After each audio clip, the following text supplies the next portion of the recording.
Hello guys, welcome to Kausal IAS and the program of News Deconstructed, जहाँ पर हम क्या करते हैं कि जो दिन में सबसे इम्पोर्टेंट न्यूज़ होता है जो कि हमारे 3 स्टेज ऑफ एग्ज़ाम जो प्रीलिम्स, मेंस और इंटरव्यू उन सब के लिए ज़रूरी हैं, वो न्यूज़ को हम उठाते हैं और उसको थोड़ा एनालिसिस करते हैं। ठीक है, तो न्यूज़ में क्या है वो देखते हैं। देखिए न्यूज़ ये मैंने जो आपका इकोनॉमिक टाइम्स है उसका सीधा सीधा हेडलाइन मैंने यहाँ पे लिख दिया है। क्या है कि Maldives comes back to India. ठीक है, ये देखिए Maldives comes back to India after rubbing shoulders with the dragon. यहाँ पे ड्रैगन का मतलब है चाइना। ठीक है, जैसा कि हम किस में देख रहे थे, मैंने यहाँ पे भी जो वीडियो का पहला स्लाइड था वहाँ पे हमने देखा Chinese refusal Maldives needs India's help, तो उस वजह से। ठीक है, तो इकोनॉमिक टाइम्स ने उसी को लिखा हुआ है कि Maldives comes back to India after rubbing shoulders with the dragon, यानी चाइना।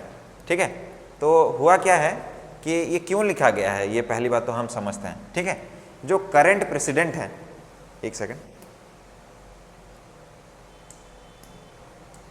हाँ, जो करंट प्रेसिडेंट हैं, ठीक है, मुइजू ये क्या कर रहे थे, ये प्रो चाइना थे। ठीक है, pro China and anti India, pro China and anti India थे। वो चाइनीज़ गवर्नमेंट को ज़्यादा सपोर्ट करता था और इंडिया एंटी इंडियन थे, और उन्होंने एक कैंपेन भी चलाया था, इंडिया आउट कैंपेन। ठीक है, इंडिया आउट कैंपेन, और इसी के दम पे वो उन्होंने अपना उनको वोट मिला, अपना वोट बैंक पॉलिटिक्स उन्होंने खेला और फिर वो प्रेसिडेंट बन गए। हम इस पे आएंगे थोड़ी देर बाद, मैं समझाऊंगा क्या है India out campaign, next slides में आएंगे तो वहाँ पे हम देख लेंगे। बस अभी हम ये समझते हैं मोइजू जो थे प्रो चाइना थे, एंटी इंडिया थे। बट अभी रिसेंटली क्या हमें देखने को मिला है कि जो आपका ये मालदीव्स है ना, इसका इकोनॉमी बहुत खतरे में। ठीक है, इसी वजह से उनको क्या चाहिए, इंडिया से हेल्प चाहिए, तो उस वजह से वो आए हुए हैं इंडिया। क्या हुआ है इकोनॉमी के साथ में, एक चीज़ आप ध्यान रखिए, मालदीव्स का जो इकोनॉमी है वो मेनली चलता है टूरिज़्म की वजह से। ठीक है, टूरिज़्म की वजह से उनका इकोनॉमी चलता है। ओके, इससे पहले हम क्या देख रहे थे, कोविड-19 जब आया था, कोविड-19, तो ये टूरिज़्म सेक्टर सबसे बैडली हिट था, है कि नहीं, सबसे बुरा हाल टूरिज़्म सेक्टर का था। और इसी के चलते फिर हमने क्या देखा था, श्रीलंका में भी क्या रहा था, क्राइसिस आ रहा था। तो ये कुछ मालदीव्स में भी ऐसे कंडीशन धीरे धीरे बनते जा रहे हैं जैसे श्रीलंका में बनने के बाद श्रीलंका में क्राइसिस आया था, है ना। तो वो क्या कंडीशन है हम देखते हैं। एक बात तो ये हमें क्लियर हो गया, टूरिज्म का चलते हो रहा है। मालदीव्स के इकोनॉमी में अब क्या है, जीडीपी इज टू डेट, या फिर डेट इज टू जीडीपी जिसको बोलते हैं, मैंने उल्टा लिख दिया, डेट इज टू जीडीपी जो रेशियो है ये क्या है, ये धीरे धीरे इंक्रीज कर रहा है। मतलब जीडीपी के मुकाबले, मतलब मान लेते हैं उनका जीडीपी 100 है, तो इसके मुकाबले जो डेट होना चाहिए वो तकरीबन 3 to 4% होने से सही रहता है ना।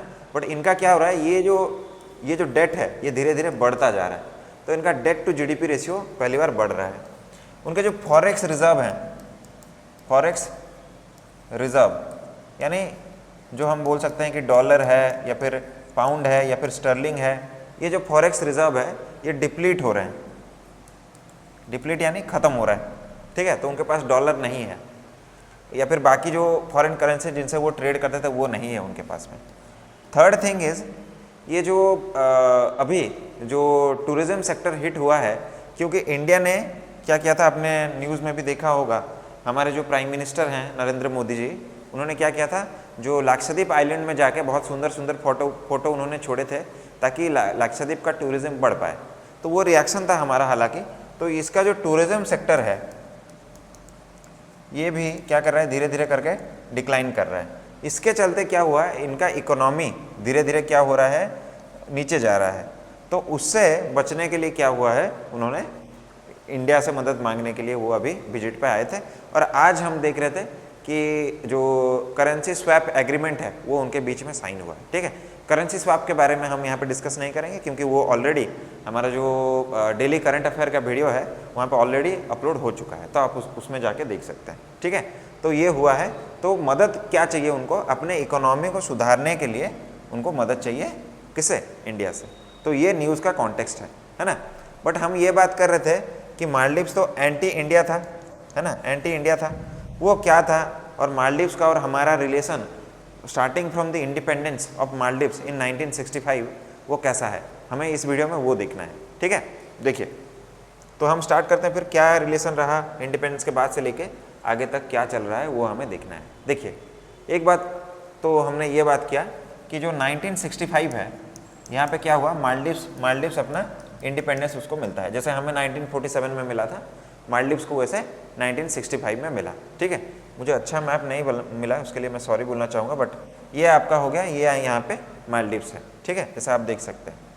तो यहाँ पे क्या हुआ 1965 में उसको मिला। अब ये 1965 में ना बहुत सारी कंट्रीज मालदीव्स को एज ए इंडिपेंडेंट कंट्री मानना नहीं चाहते थे, बट इंडिया पहला कंट्री बना जिसने मालदीव्स को रिकॉग्नाइज किया कि आप एक इंडिपेंडेंट कंट्री हैं, और पहला कंट्री इंडिया बना जिसने कि मालदीव्स के साथ में डिप्लोमेटिक रिलेशन भी एस्टेब्लिश किया। ठीक है, तो ये इंडिया का सिग्निफिकेंस है। पहली बात तो जैसे ही वो आज़ाद हुए हमने रिकॉग्नाइज किया, और हम पहले कंट्री बने वर्ल्ड में जिन्होंने इनके साथ डिप्लोमेटिक रिलेशंस बनाए। ठीक है, सेकेंड इवेंट जो हम देख रहे हैं वो 1979 में हुआ, जब हमने मैरीटाइम बाउंड्री एग्रीमेंट साइन किया। ठीक है, क्या है मैरीटाइम बाउंड्री एग्रीमेंट, रुकिए मैं कलर बदलता हूँ। ठीक है, देखिए मालदीव्स और ये जो हमारा मेनलैंड इंडिया है, ठीक है, इसको अगर ऐसे हम ड्रॉ करें, ये मेनलैंड इंडिया है और ये मालदीव्स है, इसके बीच में only 700 nautical miles 700 nautical miles का डिफरेंस है। और अगर हम इस तरफ लाक्षाद्वीप से देखेंगे, जो कि ये हमारा लाक्षाद्वीप हो गया, इसे ओनली 70 नॉटिकल माइल्स है। ठीक है, 70 नॉटिकल माइल्स है। अब ये इंडिया का टेरिटोरी हो गया जो मैंने रेड में मार्क किया, जिसको हम लाक्षाद्वीप बोल रहे हैं। ये पिंक में जो मार्क्ड है वो मालदीव्स है। तो क्या होता है कि दो कंट्री के बीच में ना मैरीटाइम बाउंड्री डिसाइड करना होता है, कितने दूर तक उस कंट्री का अधिकार है वो सी पे। ठीक है, जिसको बोला जाता है कि हमारा जैसे इंडिया का 200 नॉटिकल माइल तक है। ठीक है, तो अब क्या है, क्योंकि ये जो इंडिया का टेरिटोरी लक्षद्वीप है और ये जो मालदीव्स का टेरिटोरी, उसमें बस 70 नॉटिकल माइल्स का ही डिफरेंस है। तो क्या है, इनके बीच में मैरीटाइम बाउंड्री नहीं था पहले। ठीक है, क्योंकि ब्रिटिश टेरिटोरी था और मैरीटाइम बाउंड्री खींचा नहीं गया था। तो यहाँ पे क्या किया गया 1979 में मैरीटाइम बाउंड्री कहाँ से पास होगा उसको डिसाइड किया गया, ताकि क्या हो कि हम इनके जो टेरिटोरियल वाटर्स बोलते हैं उसको, कि इंडिया कभी भी मालदीव्स के टेरिटोरियल वाटर में ना घुस जाए और मालदीव्स कभी भी इंडिया के टेरिटोरियल वाटर में ना घुस जाए विदाउट टेकिंग एनी परमिशन। ठीक है, तो ये ताकि बना रहे, ये सिक्योरिटी के पर्सपेक्टिव से इसको ड्रॉ किया गया। ओके, आगे हम देखते हैं आगे और क्या है।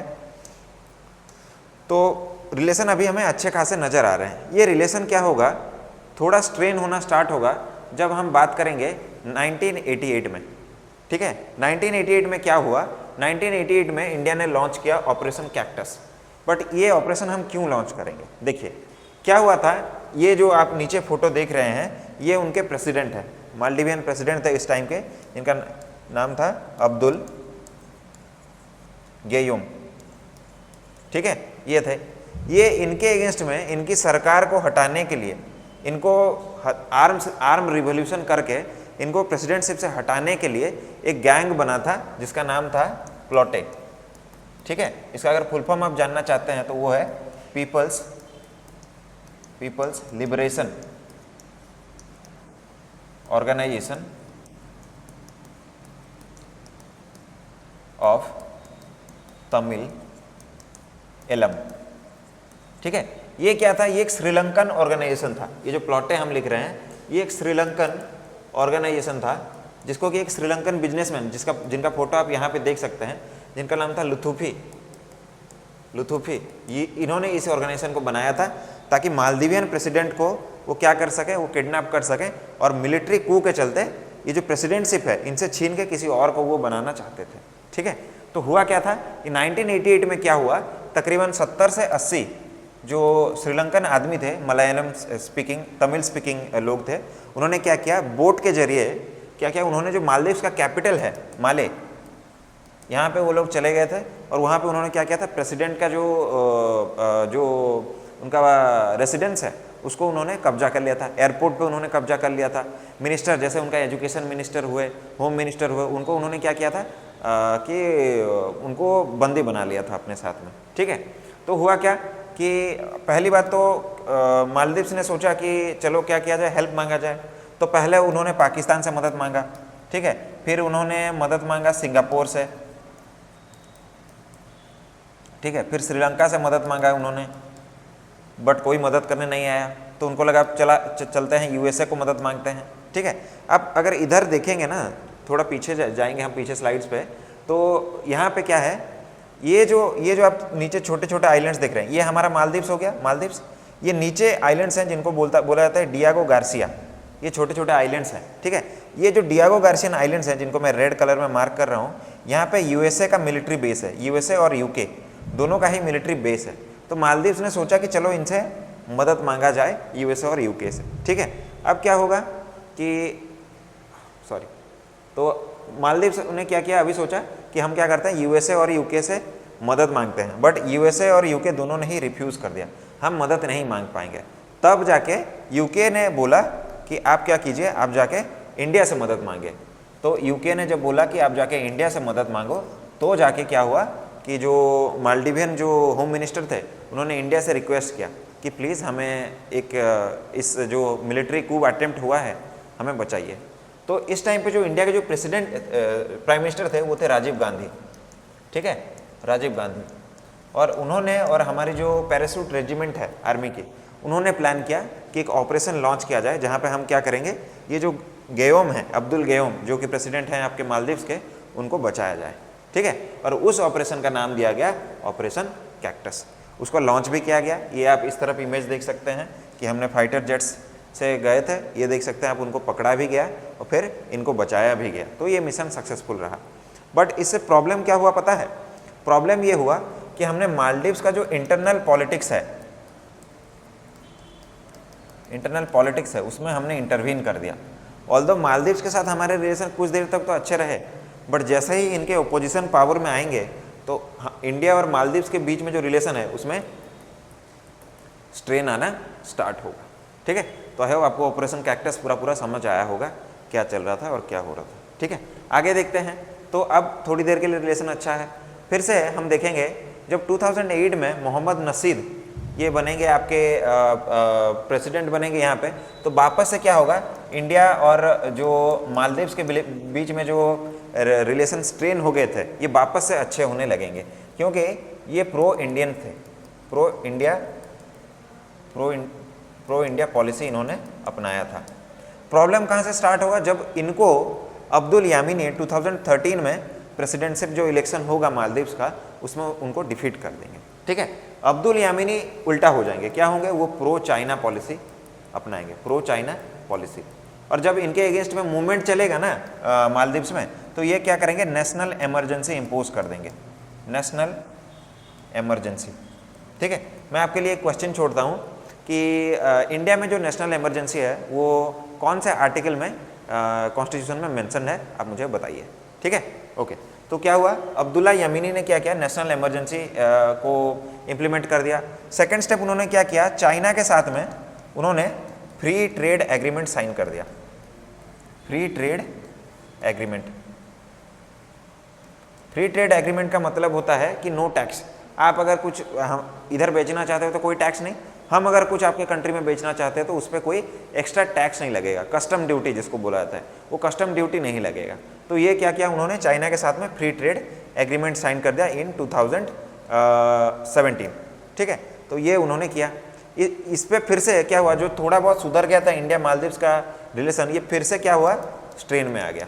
तो हमें क्या दिख रहा है, इसी वजह से मैंने यहाँ पे हेडिंग डाला है वोलेटिलिटी, मतलब ऊपर नीचे ऊपर नीचे ऊपर नीचे हो रहा है, हमेशा से ऑसिलेशन में रह रहा है इंडिया और मालदीव्स का पॉलिसी, ठीक है। फिर हम देखते हैं 2018 में फिर से क्या होता है, इनकी सरकार गिर जाती है और मोहम्मद सोहेल की सरकार यहाँ पे स्टार्ट होती है। ये वापस क्या होते हैं, ये प्रो इंडिया होते हैं, और ये फिर से प्रो इंडिया पॉलिसी जो कि यहाँ पे स्टार्ट हुआ था नसीदी के अंडर, उसको फिर से सोहेल क्या करते हैं, फिर से उसको इम्प्लीमेंट करना स्टार्ट करते हैं। और इंडिया को क्या होता है, ग्रेटर मालिक कनेक्टिविटी प्रोजेक्ट, यानी रोड और इंफ्रास्ट्रक्चर बिल्ड करने का जो प्रोजेक्ट है वो इंडिया को वो सौंप देते हैं कि आप यहाँ पे कीजिए, और चाइना को वो दूर धकेल रहे होते हैं, ठीक है। प्रॉब्लम कहाँ पे होता है जब इनका सरकार गिर जाता है और अभी जो प्रेसिडेंट हैं, करंट प्रेसिडेंट मुइज़ू, वो जब आते हैं 2023 में, ठीक है, क्या हुआ देखिए, इन्होंने एक कैंपेन चलाया, इंडिया आउट कैंपेन, और ये भी क्या निकले, ये भी निकले प्रो चाइना, ठीक है। अब बट अभी चाइना मदद नहीं कर रहा, तो इंडिया के पास आके थोड़ा दोस्ती दिखाना पड़ेगा, तो वो ये कर रहे हैं, ठीक है। हमें जानना जरूरी है कि इंडिया आउट कैंपेन क्या है। देखिए, ये जीतने के लिए ही उन्होंने ये कैंपेन लॉन्च किया था, ठीक है, इंडिया आउट कैंपेन। ओके, क्या बोलता है ये कैंपेन, थोड़ा बैकग्राउंड में जाएंगे तो हमें समझ आएगा कि जब वहाँ पे 2019 में क्या हुआ, इंडिया और जो मालदीव्स है, उन दोनों के बीच में एक एग्रीमेंट साइन हुआ, यहाँ पे लिखता हूँ, ठीक है, साइन हुआ हाइड्रोग्राफिक सर्वे, हाइड्रोग्राफिक सर्वे के बारे में। क्या होता है हाइड्रोग्राफिक सर्वे, यहाँ पे क्या किया जाता है, सी का जो सरफेस है ना, सॉरी सी का जो बॉटम है, बॉटम, उसको हम क्या करते हैं, कोशिश करते हैं इसको ग्राफिकली रिप्रेजेंट किया जाए, ताकि नीचे क्या पता लगता है इससे, नीचे लैंडफॉर्म कैसा है, कहाँ पे गड्ढा है, कहाँ पे एक रिज है, कहाँ पे माउंटेन्स हैं, है ना, कोरल रिप्स के बारे में पता लगता है, ठीक है, कोई मिनरल्स है, मैपिंग, सी के जो बॉटम है उसका मैपिंग कैसा दिखता है उसके नीचे, ये सब हमने एग्रीमेंट साइन किया था 2019 में। तो ये काम जो थी वो हमारी आर्मी कर रही थी, ठीक है। तो हाइड्रोग्राफिक सर्वे का जो एग्रीमेंट है वो साइन हुआ था, तो इंडियन आर्मी को वहाँ रहना पड़ता था परमानेंट एक स्टेशन बना के। तो जो इंडिया आउट कैंपेन उन्होंने चलाया ना, उन्होंने ये बोला कि भाई ये एग्रीमेंट को ख़त्म किया जाए, ये जो हमने बोला है हाइड्रोग्राफिक सर्वे एग्रीमेंट को, क्योंकि ये एग्रीमेंट में ये बोला गया था कि जो दो पार्टीज जो इन्वॉल्व हैं, मालदीव्स और इंडिया, इनमें से कोई भी पार्टी कभी भी चाहे तो ये जो स्कीम हमारा चल रहा है उससे वो वापस हट सकता है। तो जैसे ही ये प्रेसिडेंट बन गए, उन्होंने क्या किया, इसको पहले तो बंद कर दिया, ठीक है। और वो वोट भी इसी वजह से मांगते थे, ये आप देख सकते हैं वो कैसे रैली को लीड कर रहे हैं, उनके टी शर्ट पे यहाँ पे लिखा हुआ है इंडिया आउट, ठीक है। तो वो ये चाहते थे कि इंडियन आर्मी मालदीवियन सॉइल से बाहर चला जाए, ठीक है। और वो सीधा सीधा बता रहा है प्रो चाइना पॉलिसी को।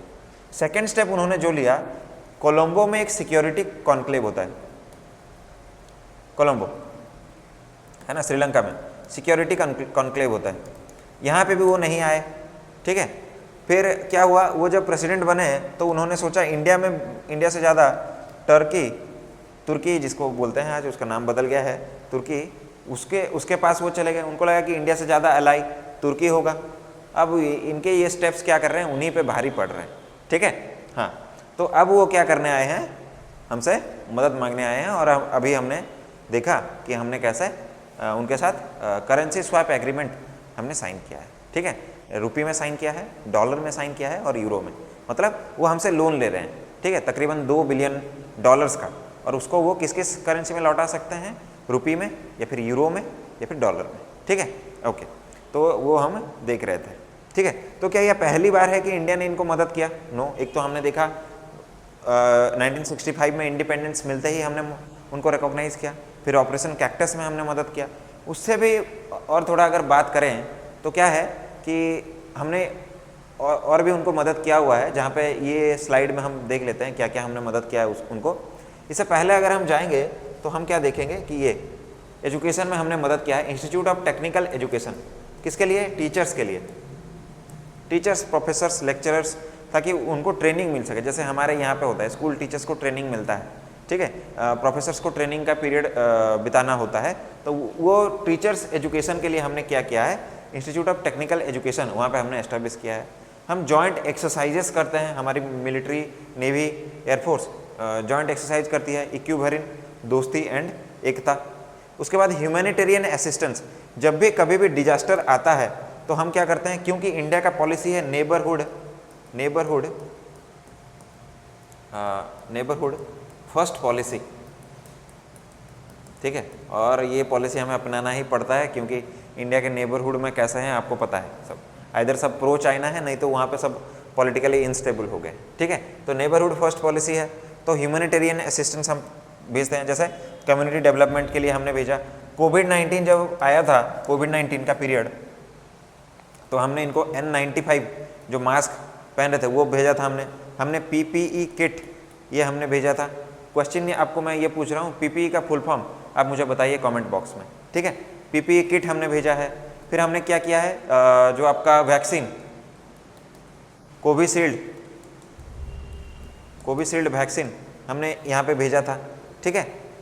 ये हो गया डिजीज़ के टाइम पे।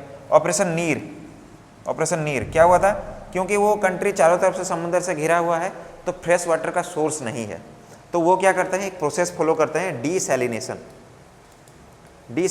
जिससे क्या होता है समंदर के पानी से नमक को अलग किया जाता है और उसको फिर पानी में बदल दिया, जैसे यूएई वगैरह में होता है, ठीक है। तो इनका ये डीसैलिनेशन जो फैक्ट्री था ना, ये किसी वजह से काम नहीं कर रहा था, तो इंडिया ने क्या किया था उसी दिन, ठीक है, उसी दिन इंडिया ने क्या किया, इनको फ्रेश वाटर सप्लाई भेजा था, ठीक है।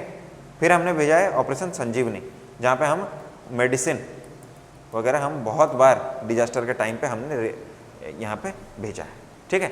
बट अभी ये सब भूल के मुइज़ू क्या कर रहे हैं, मुइज़ू चाइना के गोदी में जाके बैठ जा रहे हैं, तो ये प्रॉब्लम है, ठीक है।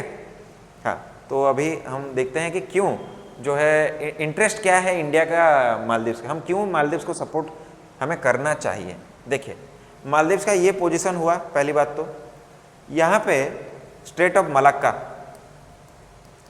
मलाक्का यहाँ से पास होता है, यहाँ से सुंडा स्ट्रेट पास हो रहा है, ठीक है। सिमिलरली ये हमारा हो गया रेड सी, ठीक है, ये हमारा हो गया गल्फ ऑफ ओमान, ठीक है। यहाँ पे हमारा सुएज कैनाल हो गया, ठीक है। तो अब यहाँ पे क्या हो रहा है कि देखिए आप, एशिया का तो ज़्यादातर ट्रेड किस रूट से गुजरता है, इस रूट से गुजरता है ना, ऐसा करके यूरोप के साथ में। तो मालदीव्स का पोजीशन आप देखिए कितना इंपॉर्टेंट है। हम मालदीव्स पे अगर हमारा इन्फ्लुएंस अच्छा रहेगा तो एक बात तो यह है कि देखिए इंडियन ओशन जो रीजन है, इंडियन ओशन रीजन में इंडिया क्या करेगा, सिक्योरिटी मेंटेन कर पाए, क्योंकि अभी हमने देखा था पिछले स्लाइड्स में, यहाँ पे यूएसए और यूके बैठे हुए हैं, उनको भी काउंटर कर सकते हैं। चाइनीज़ क्या कर रहे हैं, श्रीलंका में घुसने का कोशिश कर रहे हैं, चाइनीज़ यहाँ पे मॉरिशस में घुसने का कोशिश करेंगे, सिसिलीज़ में घुसने का कोशिश कर रहे हैं, तो चाइनीज़ इन्फ्लुएंस को भी हम काउंटर कर सकते हैं। ये ट्रेड जो रूट्स हैं उनको हम कंट्रोल कर सकते हैं। तो इससे क्या होता है, हम बात कर रहे हैं स्ट्रैटेजिक लोकेशन के बारे में कि मालदीव्स हमारे लिए इंपॉर्टेंट है। इसके अलावा ये जो कंट्रीज़ आप देख रहे हैं, एक सेकेंड, ये जो कंट्रीज़ आप देख रहे हैं जो कि हॉर्न ऑफ अफ्रीका में हैं, सोमाली, केनिया, इथियोपिया, ये सब, साउथ सुदान, ठीक है, ये सब क्या हैं, ये पॉलिटिकली बहुत अनस्टेबल हैं, बहुत अनस्टेबल हैं। और पायरेट ये इलाके पे पायरेसी बहुत ज़्यादा होता है, ठीक है। यमन भी सिमिलरली वैसा ही कंट्री है, तो वो पायरेट बहुत ज़्यादा होता है, तो उनको रोकने के लिए हमारे लिए मालदीव्स इंपॉर्टेंट हो जाता है, ठीक है।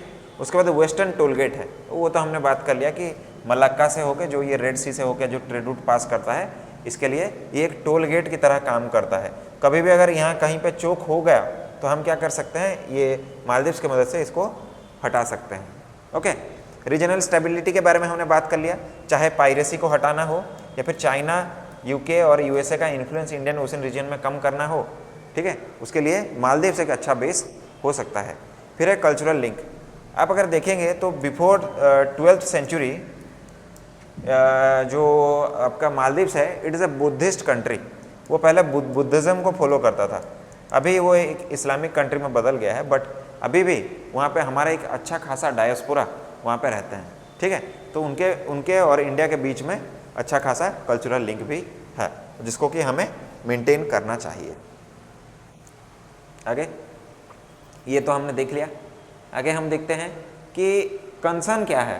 पहली बात तो देखो, किसी भी कंट्री में ना, आप ये बात आप याद रखेंगे इंटरनेशनल रिलेशन में, किसी भी कंट्री में उसका गवर्नमेंट कैसा है उससे डिसाइड होता है कि हमारा रिलेशन उसके साथ कैसा होगा। अभी हम कॉन्स्टेंटली देख रहे थे कि जो प्रेसिडेंट्स आए मालदीव्स में, कोई प्रो चाइना था तो कोई प्रो इंडिया था, फिर कोई प्रो चाइना आया तो फिर कोई प्रो इंडिया आया, और उसी में से मुइज़ू का हमने देखा जो कि प्रो चाइना थे, उन्होंने क्या किया है, उन्होंने आपका इंडिया आउट कैंपेन लॉन्च किया, जिसके चलते क्या हुआ, इंडिया को प्रॉब्लम होना स्टार्ट हुआ, ठीक है। फिर क्या है, टूरिज्म इशू।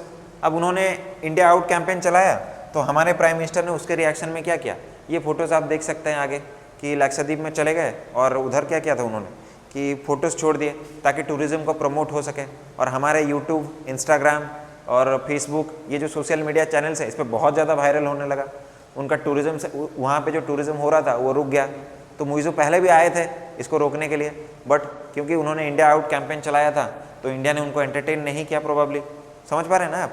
तो ये एक प्रॉब्लम है, ठीक है, जो कि हमें करना भी चाहिए। हम देखो, इंटरनेशनल रिलेशन में याद रखिए, कोई भी कंट्री किसी का दोस्त नहीं होता, वो एक फॉर्मूले पे चलता है, प्रॉफिट, ठीक है।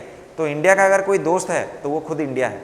तो उस पॉलिसी पे हमें चलना होगा जो कि हम चल रहे हैं, ठीक है, उसे हमें कंटिन्यू करना होगा। ओके, फिर टूरिज्म इशू के बारे में हमने बात किया। फिर हमने ये बात किया था इंडिया आउट कैंपेन जो उन्होंने चलाया था, रिवोकेशन ऑफ हाइड्रोग्राफिक सर्वे, जो कि हम दोनों के लिए ही लॉस में चला गया।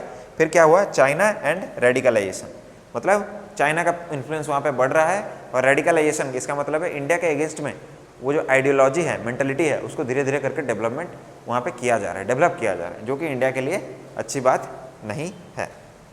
आगे हम देखते हैं कि हम क्या कर सकते हैं, ये जो स्ट्रेंड रिलेशनशिप्स हैं इनको अच्छा करने के लिए हम क्या कर सकते हैं। पहली बात तो हमें ओपन डायलॉग करना चाहिए कि भाई तुम्हें क्या प्रॉब्लम है मालदीव्स, ठीक है, हमसे क्या प्रॉब्लम है, हम तो हमेशा तुम्हें मदद करने के लिए आते हैं, हमसे प्रॉब्लम क्या है। तो क्या होना चाहिए, हमारे फॉरेन मिनिस्टर जो हैं, हमारे फॉरेन मिनिस्टर्स या फिर हमारे जो प्राइम मिनिस्टर्स हैं, हमारे प्राइम मिनिस्टर, उनके प्रेसिडेंट, इनके बीच में ओपन डायलॉग होना चाहिए कि क्या इशू है, क्यों आप ये सपोर्ट करना नहीं चाहते, क्या प्रॉब्लम्स हैं, ताकि दोनों के बीच में जो झगड़ा है, जो कॉन्फ्लिक्ट है, वो ख़त्म हो सके, ठीक है। सेकंड, दोनों ही कंट्रीज़ में employment related youth employment related problems बहुत ज़्यादा देखने को मिल रहे हैं। तो दोनों ही कंट्री म्यूचुअल कोऑपरेशन के चलते एम्प्लॉयमेंट अपॉर्चुनिटीज़ को वो एक्सप्लोर कर सकते हैं हम, कि कैसे आपके कंट्री का भी एम्प्लॉयमेंट बढ़े, हमारे कंट्री का भी एम्प्लॉयमेंट बढ़े। वो कैसे बढ़ेगा, जब हम ट्रेड बढ़ाएंगे, जब हम इंफ्रास्ट्रक्चर डेवलप करवाएंगे, ठीक है, जब हम क्या करेंगे, पोर्ट्स डेवलप करना स्टार्ट करेंगे, ठीक है, कम्युनिकेशन फैसिलिटीज़ को बढ़ाना स्टार्ट करेंगे, टूरिज्म जब बढ़ेगा तब एम्प्लॉयमेंट अपॉर्चुनिटी ज़्यादा बढ़ेगा। तो इसके बारे में हमें बात करना चाहिए। कॉमन ग्राउंड्स हमें ढूंढने चाहिए कि भाई देखिए, हम पास से ही दोस्त हैं, अभी रिलेशनशिप स्ट्रेन करके कोई फ़ायदा नहीं है। जिस तरह से अभी करेंटली बहुत सारे कंट्रीज़ वॉर लड़ रहे हैं, रसिया यूक्रेन का हो, अजरबैजान का हो, चाहे ईरान और इसराइल का और लेबनान का हो, और उनके बगल में जो कंट्रीज़ हैं वो भी कुछ ढंग के नहीं दिख रहे हैं हमें। मालदीव्स के बगल में जो अफ्रीकन कंट्रीज़ है, तो वहाँ पे पायरेट्स कभी भी हमला कर सकते हैं। तो इंडिया एक नेट सिक्योरिटी प्रोवाइडर है, तो हमें सिक्योरिटी को एज ए कॉमन ग्राउंड हमें एस्टेब्लिश करना चाहिए। चाइना को कैसे काउंटर किया जा सके, और चाइना का जो लोन ट्रैप है इससे हम कैसे बच सकें, इसके ऊपर हमें बात करना चाहिए। एंड देन लास्ट है सॉफ्ट डिप्लोमेसी। ये सॉफ्ट डिप्लोमेसी का मतलब क्या है, हमारा जो डायस्पोरा है, यानी जो यहाँ पे इंडियन सिटीजन्स वहाँ पे रहते हैं या काम करने के लिए गए हैं, कैसे उनके साथ और ज़्यादा इंडिया अपना टाई बढ़ा पाए, जिसके चलते क्या हो, पॉलिसी जब बनाया जाए मालदीव्स में, तो क्या हो, इन लोगों के चलते वो पॉलिसी में हमेशा से इंडिया को फेवर में रखा जाए और चाइना को हमेशा से काउंटर में रखा जाए, ठीक है। ये बातें हम यहाँ पे कर सकते हैं।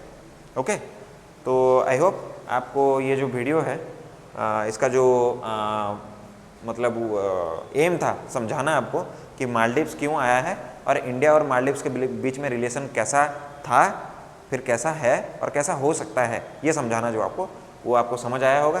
फिर मैंने ये क्वेश्चन डाला है, क्या डाला है, pro China policy of India's neighbours can raise concern about both national and economic security, suggest how India can counter the growing influence of China on Indian Ocean region. ठीक है, ये क्वेश्चन को आप जरूर अटेम्प्ट कीजिए और ये लिख के आप हमारे टेलीग्राम ग्रुप पे पोस्ट कीजिए। हम क्या करेंगे, उसको चेक करके आपको फीडबैक प्रोवाइड करेंगे। ठीक है, मिलते हैं फिर एक और वीडियो में। और आपको अगर वीडियो अच्छा लगा हो तो अपने दोस्तों के साथ शेयर कीजिए, वीडियो को लाइक कीजिए और चैनल को जरूर सब्सक्राइब कीजिए। तो मिलते हैं एक और वीडियो में ऐसे ही। ठीक है, थैंक यू।